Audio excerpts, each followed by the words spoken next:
एक जंगल के बीच में एक शांत आश्रम था जहाँ एक मुनि रहा करते थे।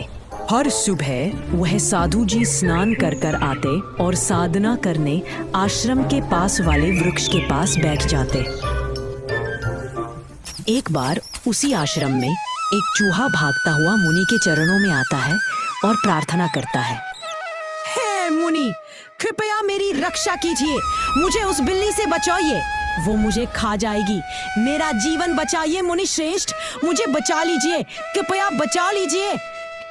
मुनि कहते हैं, कोई बात नहीं, तू शांत हो जा, डर मत, मैं तुझे चूहे से बिल्ली बना देता हूँ, तब तेरा जीवन बच जाएगा। अचानक देखते ही देखते वह चूहा बिल्ली में बदल गया और खुशी खुशी जंगल में घूमने लगा। अब वह चूहा बिल्ली बन चुका था, लेकिन कुछ दिनों बाद उस बिल्ली के पीछे पड़ गया। बिल्ली फिर से मुनि के पास आश्रम पहुंची और अपने जीवन की गुहार करने लगी। हे मुनिराज, हे प्राण के देवता, कृपया मुझे जीवन दान दे, कृपया मुझे इस शेर से बचाइए, बचा लीजिए मुनिवर, बचा लीजिए, कृपया बचा लो मुनिवर, मुझे जीवन दान दो, बचा लो मुनिवर। मुनि कहते हैं, तू शांत हो जा, डर मत, मैं तुझे बिल्ली से शेर बना देता हूँ, तुझे वह शेर तब नहीं खाएगा, पर याद रहे इस शक्ति का सही इस्तेमाल करना। एक और चमत्कार हुआ। देखते ही देखते वह बिल्ली शेर में बदल गई और खुशी खुशी शेर बनकर जंगल में घूमने लगी।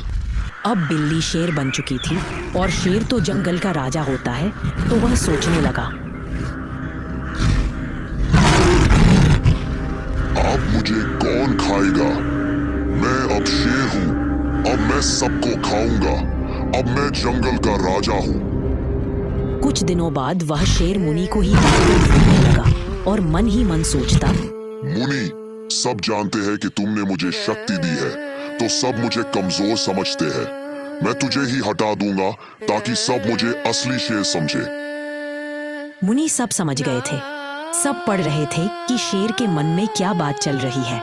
वह मन ही मन बोले, बेटा, तू कभी शेर था ही नहीं, तू तो सिर्फ एक चूहा ही था, और शायद वही रहना तेरे लिए भला होता।